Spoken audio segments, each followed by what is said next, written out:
Coba deh bayangin, Anda bikin satu produk cuma sekali aja, tapi bisa dijual terus-terusan, berkali-kali, bahkan pas Anda lagi tidur.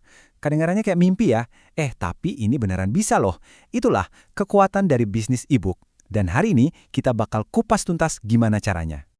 Pernah nggak sih punya ide keren banget di kepala, tapi langsung ciut pas mikir, wah modalnya pasti gede nih. Pikiran kayak gitu tuh yang sering banget jadi tembok menghalang. Nah, dengerin baik-baik ya, karena sebentar lagi kita akan bongkar rahasianya.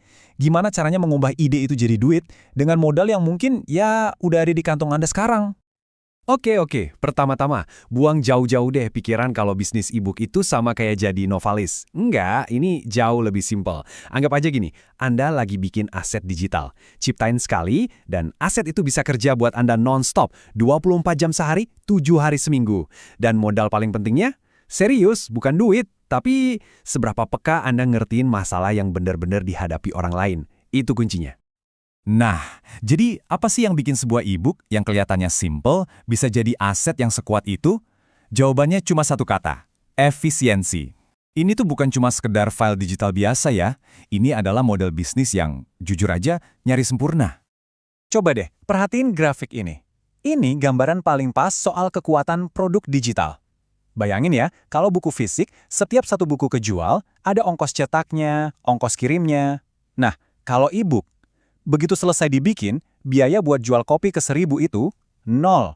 Beneran, nol. Inilah yang bikin margin profitnya bisa melambung tinggi banget. Keren kah? Itulah keajaiban yang namanya skalabilitas. Oke. Mungkin sekarang di kepala Anda ada pertanyaan. Loh, ngapain orang bayar buat info yang bisa di-googling gratis? Pertanyaan bagus. Jawabannya simpel banget. Orang itu nggak beli informasi, mereka beli transformasi. Mereka rela bayar untuk hemat waktu, untuk menghindari kesalahan-kesalahan fatal yang mahal, dan yang paling penting, buat dapat jalan pintas ke hasil yang mereka mau. Jadi ingat ya, kuncinya itu bukan jadi yang paling pintar, tapi jadi yang paling bisa kasih solusi. Nah, sekarang kita masuk ke bagian yang paling krusial. Saya serius nih, kalau Anda sampai skip bagian ini, sebagus apapun tulisan Anda nanti, e-booknya dijamin nggak bakal laku.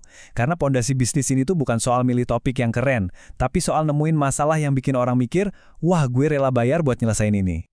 Biar lebih jelas, kita lihat contoh nyatanya aja. Nah, ini nih, jebakan paling umum buat pemula. Biasanya mereka bilang, aku mau bikin e-book soal diet. Aduh, itu umum banget. Targetnya siapa? Semua orang di dunia. Coba bandingin sama ini. Cara turun 5 kilo tanpa ke gym buat ibu-ibu bekerja. Kelihatan kan bedanya? Jauh banget. Yang satu itu topik umum yang ngambang, yang satunya lagi itu solusi yang super spesifik, kayak laser, buat audiens yang jelas dengan masalah yang juga jelas. Jadi, kalau ada satu hal yang wajib Anda ingat dari bagian ini, ya kalimat ini. Anggap aja ini mantra baru Anda. Makin spesifik masalahnya, makin gampang jualannya. Simple. Orang tuh nggak nyari buku soal keuangan, nggak. Mereka nyarinya gimana cara lunasin utang kartu kredit dengan gaji pas-pasan. Nah, kalau Anda bisa nemuin masalah spesifik kayak gitu, selamat, Anda baru aja nemuin tambang emas. Oke, sip. Masalah spesifiknya udah ketemu. Sekarang kita masuk ke fase yang paling sering bikin orang berhenti di tengah jalan, nulis. Pasti banyak yang langsung mikir, aduh, aku kan bukan penulis. Tenang, kita hancurin mitos itu sekarang juga. Anda nggak perlu jadi sastrawan kok. Anda tuh nggak butuh bakat sastra. Yang Anda butuhin itu cuma kerangka kerja. Dan ini dia, kerangka yang udah terbukti berhasil. Anggap aja ini resep masak, tinggal ikutin. Pertama, sebutin masalah utamanya. Terus, jelasin kenapa masalah itu bisa muncul. Kasih tahu kesalahan-kesalahan umum yang sering orang lakuin, baru deh kasih solusi praktisnya, step by step.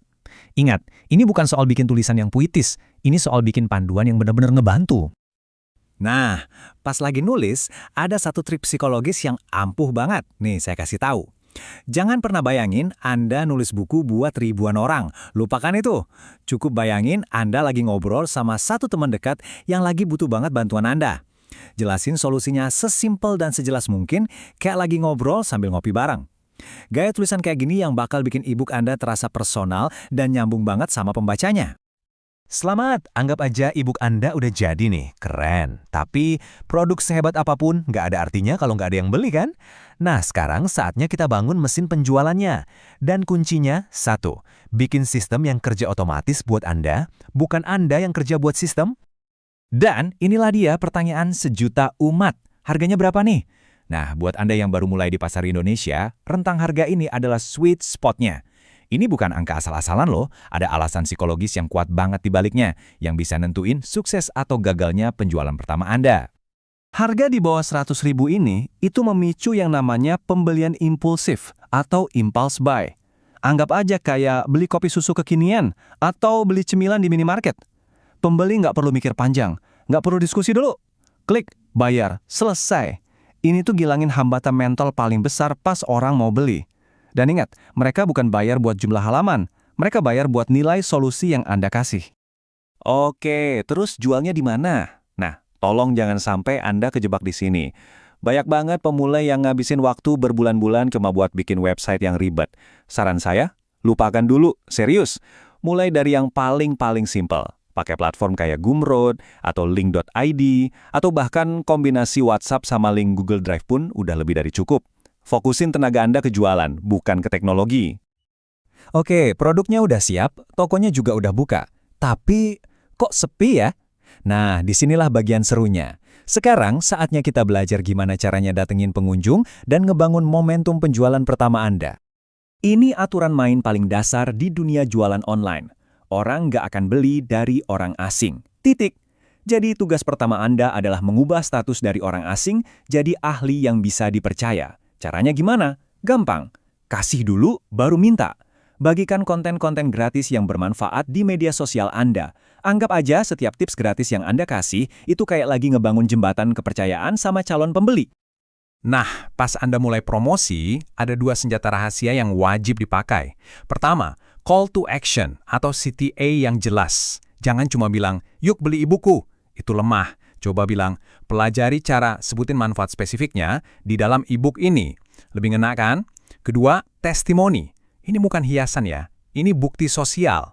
Satu testimoni dari pembeli yang puas itu jauh lebih kuat daripada 100 kalimat promosi dari mulut Anda sendiri. Jadi, kalau dari semua yang kita bahas hari ini, Anda cuma boleh ingat satu hal. Ingat kalimat ini. Ini adalah perubahan mindset yang paling penting. Anda itu bukan lagi nulis buku, tapi Anda lagi mengemas sebuah solusi ke dalam format tulisan.